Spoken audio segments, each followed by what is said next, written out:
এই চারটা হলো রিজিক। আল্লাহ রাসূল বললেন যোহরের নামাজ যে পড়বে না, আমার আল্লাহ তাআলা আমার রব তার রিজিকটাকে নষ্ট করে দিবে। তাহলে ফজর না পড়লে কি হয়? চেহারা নূর নষ্ট। কি নষ্ট? 2 নম্বরে যোহর না পড়লে রিজিক নষ্ট। 3 নাম্বার কি? আসর। 3 নম্বর ওয়াক্তের নাম কি? সবাই বললেন না। আপনাদের কষ্ট হচ্ছে না? কষ্ট হচ্ছে? 3 নম্বর ওয়াক্তের নাম কি? পেছন থেকে বলেন তো নাম কি? আসর। 3 নম্বর ওয়াক্তের নাম আসর। যে পড়বে না, রাসূল বলেন ওই ব্যক্তির শারীরিক শক্তি আমার রব নষ্ট করে দিবে। শারীরিক শক্তির ব্যাখ্যায় দৃষ্টি শক্তি, শ্রবণ শক্তি, শারীরিক শক্তি, এরপরে সময়ে সময়ে পাওয়ার, প্রাইভেট শক্তি, এটাও নষ্ট। কথা কন না কেন? আমি আর নিচে নামলাম না, ছোট বাচ্চারা আছে, এজন্য শারীরিক শক্তি নষ্ট হয়ে যাবে যে আসর পড়বে না, মনে রাখা যাবে নাকি? 4 নাম্বার হলো মাগরিবের ওয়াক্ত। মাগরিব যে পড়বে না, বিশ্বনবী বলেন ওর সন্তান ওর কোনো উপকারে আসবে না, কোনো কাজে আসবে। মাগরিব না পড়লে সন্তান কোনো কাজে আসবে? এবার একটু পরীক্ষা দেন, ফজর না পড়লে কি ক্ষতি? সবাই বললেন না। যোহর না পড়লে কি ক্ষতি? আসর না পড়লে শারীরিক শক্তি, মাগরিব না পড়লে সন্তান কাজে আসবে না, এশারের নামাজ না পড়লে আপনার ঘুমের তৃপ্তি আল্লাহ রাব্বুল আলামিন নষ্ট করে দিবে। নাউজুবিল্লাহ পড়েন না। তাহলে নামাজ পড়বেন 1 ওয়াক্ত না 5 ওয়াক্ত? আর জোরে 1 ওয়াক্ত না 5 ওয়াক্ত? একটা গুনাহ যদি করেন, নামাজ যদি আপনি বাদ দেন, এখানে তো 5টা ক্ষতি হয়ে গেছেই, আবার এখান থেকে আরো শাখা প্রশাখা বের হয়েছে। এই নামাজ না পড়ে আপনি একটা কাবীরা গুনাহ করলেন। একটা গুনাহ করার কারণে ক্ষতি বলেছিলাম কয়টা? আর জোরে কয়টা? এর 1 নাম্বার হলো আপনার চেহারার উজ্জ্বলতা নষ্ট, নূর নষ্ট। 2 নাম্বার হলো আল্লাহ রাব্বুল আলামিন আপনাকে রোগাক্রান্ত করে দিবেন। 3 নাম্বার হলো রিজিকে কোনো বারাকা থাকবে না। 4 নাম্বার হলো আপনার লজ্জা থাকবে না, আপনি নির্লজ্জ হয়ে যাবেন। নাউজুবিল্লাহ পড়েন। এরপরে 5 নাম্বার হলো ওই লোকটাকে সবাই ঘৃণা করবে। গুনাহ করলে লোকটাকে ভালোবাসে না, ঘৃণা করে। 6 নম্বরে ওই লোকটার কলব, অন্তরটা কালো হয়ে যাবে। 7 নম্বরে ওই লোকটা আল্লাহর কাছে হাত পাতবে গুনাহ করার কারণে। আমার রব যত দোয়া করুক তার দোয়া আল্লাহ কবুল করবে না। এজন্য গুনাহ করবেন না, ছেড়ে দেবেন। সবাই বলেন করবেন না, ছেড়ে দেবেন। আমার বন্ধুগণ ও আমার কলিজার টুকরা তরুণ আর যুবকেরা, গুনাহ করতে করতে নিজের জীবনটাকে বরবাদ করে দিয়েছি, মৃত্যুকে ভুলে যাচ্ছি। কেমন যেন মনে হয় আমি মরবো না। আল্লাহ তাআলা ডেকে বললেন কুল ইন্নাল মাউতাল্লাযী তাফিররুন,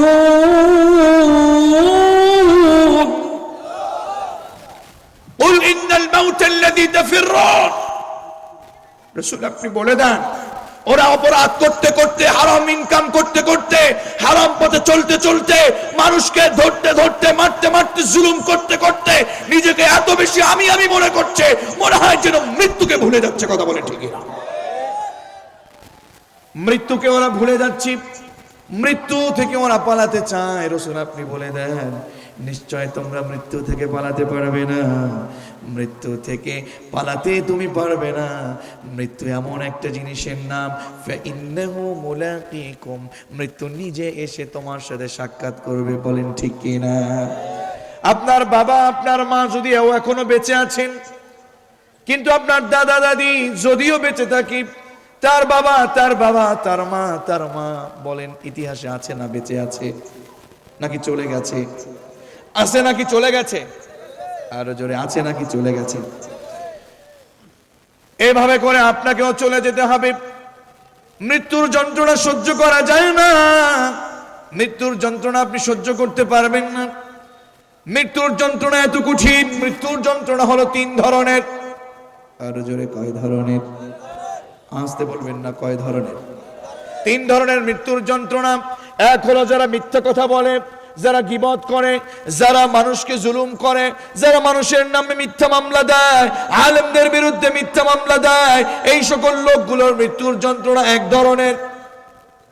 দুই নাম্বার হলো যারা নেককার, যারা কোরআনের পথে কাজ করে, যারা তাফসিরের পক্ষে কবুল হয়, যারা সত্যের কর্মী হয়, যারা কোরআনের কর্মী হয়, যারা পাঁচ ওয়াক্ত সালাত প্রতিষ্ঠার আন্দোলন করে, এই সকল লোকগুলোর মৃত্যুর যন্ত্রণা হলো এক ধরনের। তিন নাম্বার হলো যারা শহীদের পথে কবুল হয়, কোরআনের জন্য নিজের জীবনটাকে শহীদ করে দেয়, এই সকল শহীদদের মৃত্যুর যন্ত্রণা আরেক ধরনের। যদি বুঝে থাকেন, শক্তি থাকে, ইমানি আওয়াজ দিয়ে বলেন তো মৃত্যুর যন্ত্রণা কয় ধরনের? আরো জোরে কয় ধরনের? এক নাম্বার, আপনি গুনাহ করার আগে একটু ভেবে নেন না, মৃত্যুর যন্ত্রণা একটু বুঝে নেন না।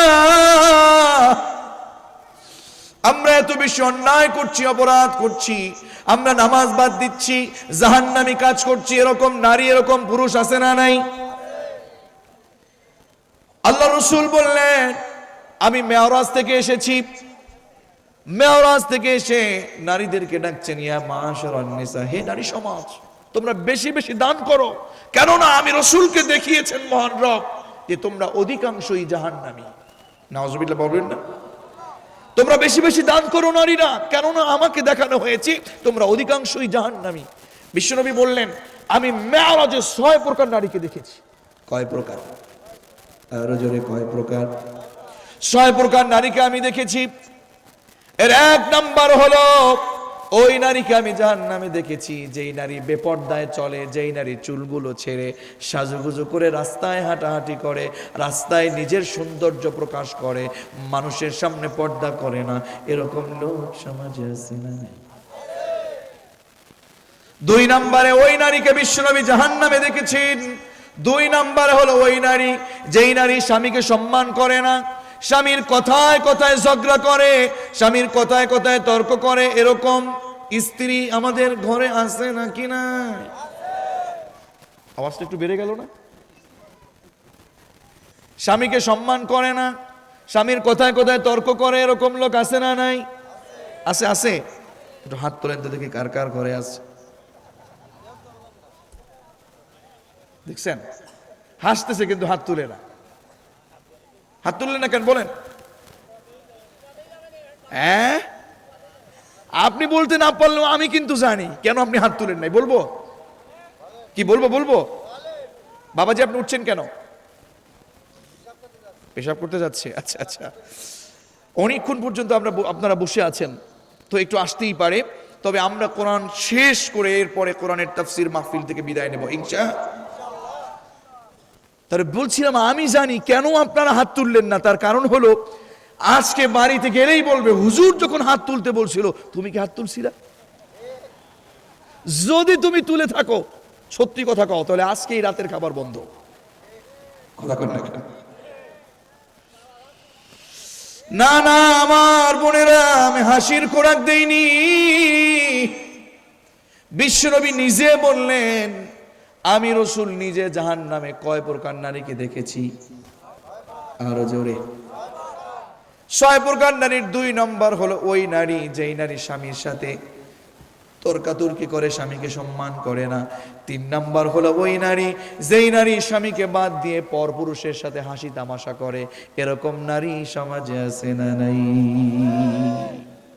4 নম্বর হলো ওই নারী যেই নারী ফরজ গোসল হবার পরেও, গোসল ফরজ হয়ে গেছে, গোসল ফরজ কিন্তু গোসল করে না, পবিত্রতা অর্জন করতে দেরি করে, যেই নারী, ওই নারী যাবে জাহান্নামে। 5 নম্বর হলো ওই নারী যেই নারী কথায় কথায় মিথ্যা কথা বলে, গীবত করে, কথায় কথায় কসম কাটে, এরকম নারী সমাজে আছে না নাই? 6 নম্বরে হলো বিশ্বনবী বললেন, আমি 6 নম্বরে ওই নারীকে দেখেছি। 6 প্রকারের নারীর শেষের নারী হলো ওই নারী যেই নারী উপকার করে খোটা দেয়। আছে না নাই? আছে না নাই? এই জাহান্নামের কাজগুলো যারা করে, অপরাধ যারা করে, ও মা ও বোন, মৃত্যুর যন্ত্রণা সহ্য করা যাবে না। বলছিলাম মৃত্যুর যন্ত্রণা কয় ধরনের? আরো জোরে কয় ধরনের? 1 নাম্বার যারা মিথ্যে কথা বলে, ও যুবক, তুমি নামাজ পড়ো না। যুবক, তুমি মোবাইলের ভিতরে তুমি পরকিয়া করছো, তুমি পর্নোগ্রাফি দেখছো। যুবক, তুমি মোবাইলে গোপন গুনাহ করছো। ও নারী, ও বোন, কেউ দেখে না আপনি গুনাহ করছেন গোপনে। আল্লাহ রাব্বুল আলামিন যেদিন মালাকুল মউত পাঠাবেন আপনার কাছে, আপনার জানটা খুব যন্ত্রণা দিয়ে আল্লাহ তাআলা আপনার থেকে বের করবেন। মালাকুল মউতকে পাঠাবেন, ইয়া মালাকুল মউত, যাও না অমক সালামতপুরের অমক ব্যক্তির জানটাকে কবজ করে নিয়ে আসো। মালাকুল মউত সেই জাহান্নামী ফেরেশতাদেরকে ডাকবে। জাহান্নামী ফেরেশতাদেরকে ডেকে বলবে, যাও জাহান্নাম থেকে দুর্গন্ধযুক্ত একটা কাফনের কাফন নাও, চলো ওই লোকটার জান কবজ করতে যাব, যেই লোকটা কোরআন বিদ্বেষী, যেই লোকটা আলেম বিদ্বেষী, রাসূলুল্লাহর ইজ্জত নিয়ে ছিনিমিনি খেলেছে, যেই লোকটা মাহফিল বিরোধিতা করেছে, যেই লোকটা অন্যায় করেছে, আলেমদের বিরোধিতা করেছে, চলো তার জান কবজ করতে যাব। জাহান্নামী ফেরেশতাদেরকে সাথে নিয়ে মালাকুল মউত সেই দুর্গন্ধযুক্ত কাফনের কাপড়টা নিয়ে একেবারে সেই অন্যায়কারী লোকটার মাথার পাশে এসে বসবে। বসার সাথে সাথে ডাকবে, ইয়া আইয়াতুহান নাফসুল খাবিসা উখরুজি ইলা সাখাতিন মিনাল্লাহি ওয়া আযাব। বের হও, ইয়া আইয়াতুহান নাফসুল খাবিসা, হে অপবিত্র আত্মা, হে মিথ্যা পথের যাত্রী, হে অসত্য পথের কর্মী, হে কোরআন বিদ্বেষী, হে গুনাহগার, বের হও আজকে। আল্লাহ তোর উপর রেগে আছে, কারণ তুই সমাজে বসে আলেমদের বিরুদ্ধে, কোরআনের কর্মীদের বিরুদ্ধে মিথ্যা মামলা দিয়েছিস, ঠিক কি না? কত মিথ্যা মামলা দিয়েছো তোমরা জানো না? আমরাও বাতিলদেরকে বলতে চাই, শত শত মিথ্যা মামলা তোমরা দিতে চাইবে, দাও। তোমরা শত শত কোরআনের কর্মীদেরকে শেষ করে দেবার পায়তারা তোমরা চালাচ্ছ, চাও। সব ষড়যন্ত্রকে মোকাবেলা করে খুবাইব খাব্বাবের কর্মীরা, আবু বকর, ওমর, আলী, ওসমানের উত্তরসূরিরা আল্লাহর জমিনে কোরআন প্রতিষ্ঠা করবেই করবে। কারা কারা রাজি আছেন দুই হাত তুলে আল্লাহকে দেখায় দাও।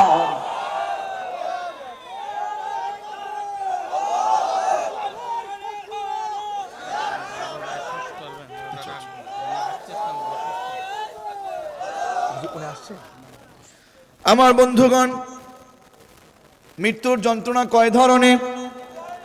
আরো জোরে, কয় ধরনের? 3 ধরনের মৃত্যুর যন্ত্রণা। মালাকুল মউত একেবারে মাথার কাছে এসে বসবে। একটু দেখেন না কিভাবে আপনি অন্যায় করেন, কিভাবে আপনি নামাজ না পড়ে বসে থাকেন, কিভাবে আপনি দাড়ি কাটেন, কিভাবে মানুষকে মারেন। এ নারী, কি করে আপনি বেপরদায় চলেন? আমার তো বুঝে আসে না।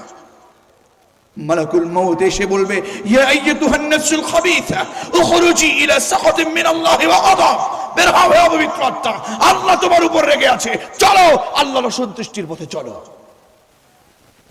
এভাবে ডাকার পরে যখন তাকে ডাকবে, রুহুটা ভয়ে কাতরাতে শুরু করে দেবে। দৌড়াতে দৌড়াতে, পালাতে পালাতে, মৃত্যু থেকে পালাতে চাইবে। পালাতে পালাতে গিয়ে একেবারে পায়ের গোড়ালির কাছে গিয়ে আটকাবে। মালাকুল মউত প্রথমে কোথায় এসে বসছে?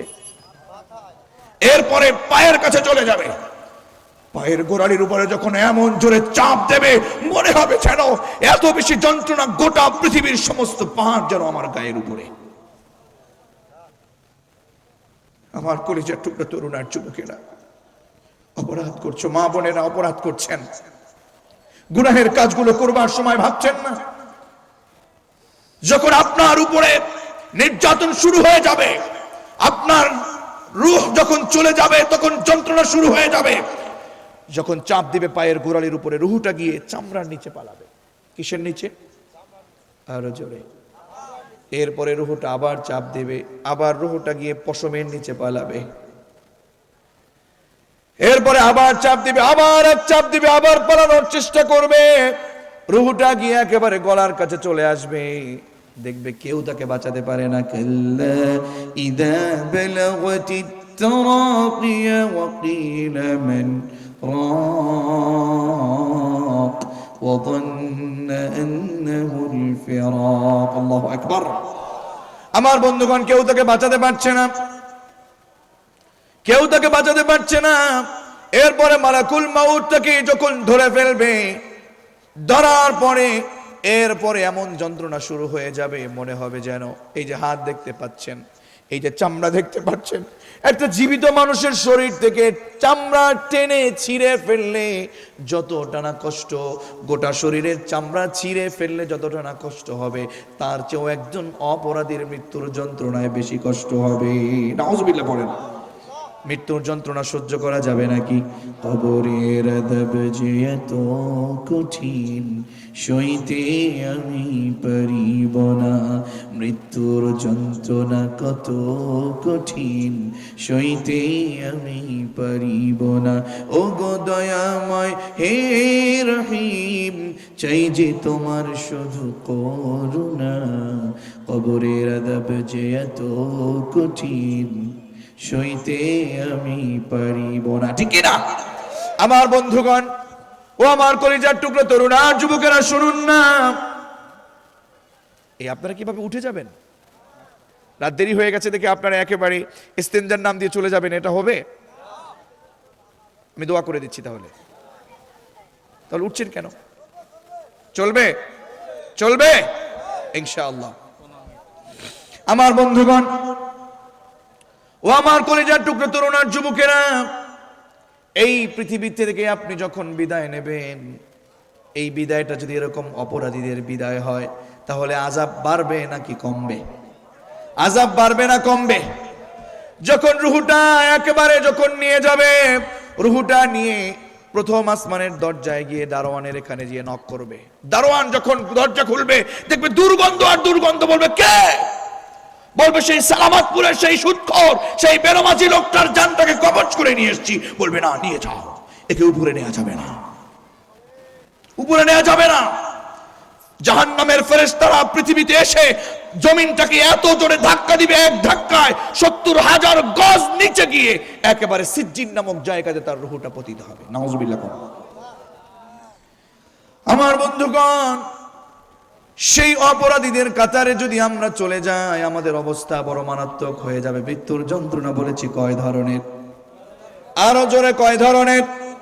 ২ নাম্বার হলো যারা সত্য পথে চলে, তাহাজ্জুদ নামাজ পড়ে, কঠিন পথে না থেকে, হারাম পথে না থেকে কোরআনের পথে থাকে, সত্যের পথে অবিচল থাকে। এই সকল লোকগুলোর জান কবজ করতে ফেরেশতাকে পাঠাবে কে?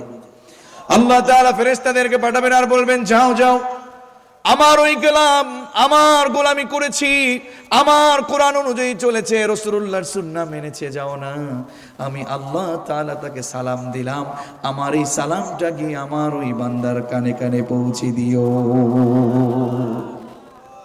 সালাম দিয়ে দিবে। মালাকুল মউতকে ডাকবে, ইয়া আইয়ুহান নাফসুত তাইয়্যিবা উখরুজি ইলা মাগফিরাতিন মিনাল্লাহি ওয়া রিদওয়ান। সুবহানাল্লাহ। কন্যা, হে পবিত্র আত্মা, আল্লাহ তোমার উপর খুশি হয়ে আছেন, তোমাকে তিনি ডাকছেন, আল্লাহর ক্ষমার পথে আসো না, আসো। সুবহানাল্লাহ কইতেন না? আল্লাহ রাব্বুল আলামিন মালাকুল মউতকে পাঠাবেন। মালাকুল মউত তাকে জান যখন কবজ করবেন, তার জান কবজের যন্ত্রণা কেমন হবে জানেন নাকি? মালাকুল মউত তার এইভাবে যখন তাকে ডাকবেন, ডাকার পরে বিশ্বনবী বলেছেন, দুগ্ধপান করতে করতে শিশু যেমন করে মায়ের কোলে ঘুমিয়ে যায়, ঠিক তেমন করে মায়ের কোলে যেমন শিশু ঘুমিয়ে যায়, জান্নাতের দৃশ্য দেখতে দেখতে আল্লাহ রাব্বুল আলামিনের সেই গোলামটা পৃথিবী থেকে বিদায় নিবে। পড়েন সুবহানাল্লাহ। মৃত্যুর যন্ত্রণা কয় ধরনের? আরো জোরে কয় ধরনের? এজন্য আমাদের সকল কি নেককারদের কাতারে কবুলিয়াতের দরকার আছে না নাই? ৩ নাম্বার হলো যারা শহীদ, শহীদের জন্য যারা পাগল, কোরআনের জন্য যারা পাগল, যারা কোরআন প্রতিষ্ঠার জন্য নিজের জীবনটাকে আল্লাহর জন্য উৎসর্গ করে দেয়। আল্লাহ রাব্বুল আলামিন যখন পৃথিবী থেকে বিদায় নেয়, আপনি দেখছেন গুলি খায়, আপনি দেখছেন ফাঁসির কাস্টে ঝুলে, আল্লাহ তাআলা বলছেন, ওয়ালা তাকুলু লিমান ইউকতালু ফি সাবিলিল্লাহি আমওয়াত। জোরে বলেন আল্লাহু আকবার।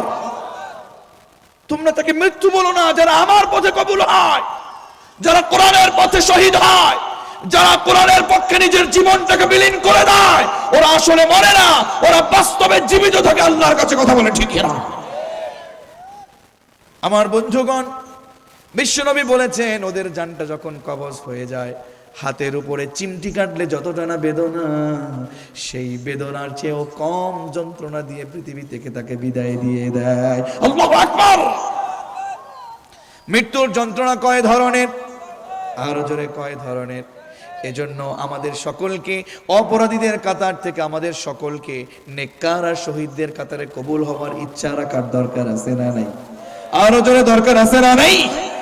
এজন্য আমাদের সকলকে মহান রবের কাছে দোয়া করতে হবে, ও মালিক, যেদিন আমরা চলে যাব আমাদের সকলকে ইমানি মৃত্যু দিয়েন, পড়েন আমিন। আমাকে শহীদ করে সেই মিছিলে শামিল করে নিও, যেই মিছিলের নেতা মীর হামজা কুবায়েব খাব্বাব আল্লাহর কাছে ছিল অতি প্রিয়, আমাকে শামিল করে নিও, পড়েন আমিন। এজন্য হযরত ওমর একটা দোয়া করতেন, আল্লাহুম্মা রযুকনি শাহাদাতান ফি সাবিলিক, সুবহানাল্লাহ কন্না। ও আল্লাহ, আপনি আমাকে আপনার পথে শহীদি মর্যাদা দান করেন, পড়েন আমিন। আপনার পথে আমার মৃত্যু দেন। আর ওয়াজআল মাউতি ফি বালাদি রাসূলিক, রাসূলুল্লাহর দেশে আমার মৃত্যু দেন। আল্লাহ রাব্বুল আলামিনের কাছে এই দোয়া যারা পড়বেন, মনে রাখবেন যারা শহীদি তামান্না আপনার ভিতরে আছে, বিশ্বাস করুন আপনি যদি অসুস্থ হয়েও মারা যান, পেটের বেদনায় যদি মারা যান, বিশ্বনবী বলেছেন আপনি শহীদি মর্যাদা পেয়ে যাবেন, পড়েন সুবহানাল্লাহ। আমার বন্ধুগণ ও আমার কলিজার টুকরো তরুণ আর যুবকের জন্য রব্বে কারীম বলেন, কুল ইন্নাল মাউতাল্লাযী তাফিররুন, ও রাসূল আপনি বলে দেন নিশ্চয় ওরা মৃত্যু থেকে পালাতে চায়, ওরা মৃত্যু থেকে পালিয়ে যেতে চায়। না না, ওরা মৃত্যু থেকে পালাতে পারবে না, মৃত্যু নিজে এসে ওদের সাথে মোলাকাত করবে। এরপরের কথা আরো কঠিন। আল্লাহ তাআলা বলছেন, সুম্মা তুরাদ্দুনা ইলা আলিমিল গায়বি ওয়াশ শাহাদা, এমন আল্লাহর কাছে, এরপরে এমন আল্লাহর কাছে প্রত্যাবর্তিত করতে হবে যেই মালিক আপনার গোপন খবরও জানেন, গোপন গুনাহের খবরও জানেন, আবার ওপেন খবরও জানেন। কথা কন না কেন? গোপনতা জানে কে? ওপেনটা জানে কে? প্রকাশ্যের গুনাহ করেছেন জানে কে? গোপনে গুনাহ করেছেন জানে কে? আল্লাহ তাআলা আপনার এখানে ক্যামেরা সেটআপ করে দিয়েছেন। ওয়া কুল্লু ইনসানিন আলজামনাহু তায়রাহু ফি উনুকি ওয়া নুখরিজু লাহু ইয়াওমাল কিয়ামাতি কিতাবান ইয়ালকাহু মানশুরা। আল্লাহু আকবার। ও আমার যশোরবাসী একটু বোঝেন, আল্লাহ তাআলা আমাকে বাদ দিলেন না, আমাদের জাহাঙ্গীর স্যারকে বাদ দিলেন না, আমাদের আব্দুল সাত্তার সাহেবকে বাদ দিলেন না, কাউকে বাদ দিলেন না। আল্লাহ তাআলা বলছেন, ওয়া কুল্লু ইনসান, প্রত্যেকটা মানুষের এই যে এইখানটাতে আল্লাহ তাআলা একটা ক্যামেরা, একটা মেমোরি কার্ড এখানে সেটআপ করে দিয়েছেন। সেই সেটআপ দিয়ে আপনি কোথায় কি গুনাহ করছেন, কোথায় কি অপরাধ করছেন, কোথায় আলেমদের বিরুদ্ধে ষড়যন্ত্র চালাচ্ছেন, কোথায় আপনি মানুষকে মারার ষড়যন্ত্র চালাচ্ছেন, কোথায় আপনি কোরআনের কর্মীদেরকে ফাঁসির কাস্টে ঝুলাচ্ছেন, যত চিন্তা করছেন, যা করছেন না কেন, সবকিছু ক্যামেরার ভিতরে উঠান কি? আরো জোরে উঠান কি? সেই কিয়ামতের ময়দানে যখন ওয়ানুখরিজু লাহু ইয়াওমাল কিয়ামাতি কিতাবান ইয়ালকাহু মানশুরা, প্রিন্ট আউট করে হাতে দিয়ে বলবে, পরে বাড়ি করা কিতাবাক কাফা বিনাফসিকা আল-ইয়াওমা আলাইকা হাসিবা, পড় আমলনামা পড়। আমলনামা পড়ে দেখবে সব গুনাহই তো সেখানে আছে, একটা যাররা পরিমাণ গুনাহ ছেড়ে দেওয়ার কোনো সুযোগ। ফামান ইয়ামাল মিসকালা যাররাতিন খায়রান ইয়ারা ওয়া মান ইয়ামাল মিসকালা যাররাতিন শাররান ইয়ারা। জোরে বলেন আল্লাহু আকবার। আল্লাহ তাআলা বললেন, আপনি গুনাহ যদি করেন, নেকি যদি করেন, নেকিটা যদি যাররা পরিমাণ হয়, কিয়ামতের ময়দানে আল্লাহ তাআলা আপনার সেই যাররা পরিমাণ নেকিটাও আল্লাহ দেখাবেন। সুবহানাল্লাহ কন্না, আল্লাহ দেখাবেন, দিয়ে দিবেন না, দেখাবেন। শুধু তাই না, আপনি যে গুনাহটা করেছেন যাররা পরিমাণ গুনাহ যদি হয়, সেই যাররা পরিমাণ গুনাহটা পর্যন্ত আল্লাহ আপনাকে দেখায় দিবেন। আপনি তো দাঁড়িয়ে যাবেন আল্লাহর সামনে। আপনি যখন দাঁড়াবেন, 5টা প্রশ্নের উত্তর দেওয়ার আগ পর্যন্ত আল্লাহর একজন গোলামও তার সামনে থেকে উঠতে পারবে না। আল্লাহু আকবার। কয়টা প্রশ্ন? বিশ্বনবী বিশ্বনবী হাদিস বর্ণনা করেছেন, ইবনে মাসউদ রাদিয়াল্লাহু তাআলা আনহুমা তিনি হাদিস বর্ণনা করতে করতে কেঁদে দিয়েছেন আর বললেন, লা তাজুলু কদম ইবনি আদম। বিশ্বনবী বলেছেন, আল্লাহর সামনে দাঁড়াবে, তার গোলাম দাঁড়িয়ে থাকবে, 5টা প্রশ্নের উত্তর দেওয়ার আগ পর্যন্ত একজন আদম সন্তানও তার সামনে থেকে এক পা এক কদমও সামনে যেতে পারবে না। কয়টা প্রশ্ন? এর 1 নাম্বার হলো আন উমরিহি ফিমা আফনা, আন উমরিহি ফিমা আফনা। 1 নাম্বার হলো আপনার এই 60 বছর 70 বছর ও মা ও বোন আপনি কোন পথে ব্যয় করেছেন। 2 নাম্বার হলো আন শাবাবিহি ফিমা আবলা। 2 নাম্বার হলো আপনার যুবক সময়, আপনার তরুণ সময়টাকে, আপনার যৌবনটাকে আপনি কোন পথে ব্যয় করেছেন। আল্লাহ আপনার বিচারক, আপনি তার সামনে জবাব না দেওয়ার আগ পর্যন্ত আপনি এক কদমও সামনে পা রাখতে পারবেন না। 3 নাম্বার, আপনি কোন পথে অর্থ উপার্জন করেছেন। অর্থ উপার্জন করতে গিয়ে হারাম পথ আপনি অবলম্বন করছেন, বিচার করতে গিয়ে আপনি হারাম পথ অবলম্বন করছেন। এরকম কিছু বিচারক, এরকম কিছু সালিশদার সমাজে আছে না? সুদের খাবার, ঘুষের খাবার, জুলুমের মতো অন্যায় অবিচার করছেন, হারাম পথে ইনকাম করছেন।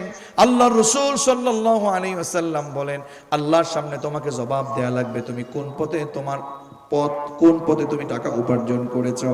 4 নাম্বার হলো তুমি টাকা যা উপার্জন করেছো সেই টাকা তুমি কোন পথে তুমি ব্যয় করেছো, গানের পথে নাকি হারাম পথে। বিশ্বাস করুন, কোন পথে আপনি ব্যয় করেছেন এটা তো আপনি আল্লাহর কাছে জবাব দিতে পারবেন না।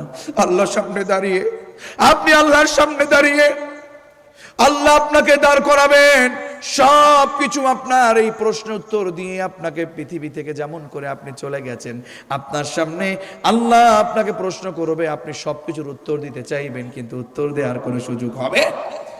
এরপরে 5 নম্বরে হলো তোমাকে ইলম দিয়েছিলাম, ইলম অনুযায়ী তুমি আমল করেছো কিনা। এই সকল কাজগুলো যারা অপরাধে নিমজ্জিত হয়ে আছেন, যারা কাজগুলো অন্যায় অপরাধ করে নিজের জীবনটাকে বরবাদ করে দিচ্ছেন, আল্লাহ তাআলার সামনে তাদেরকে দাঁড়াতে হবে। এজন্য রব্বে কারীম বলেন, তুম্মা তুরাদ্দুনা ইলা আলিমিল গায়বি ওয়াশ শাহাদাতি ফায়ুনাব্বিউকুম বিমা কুনতুম তা'মালুন।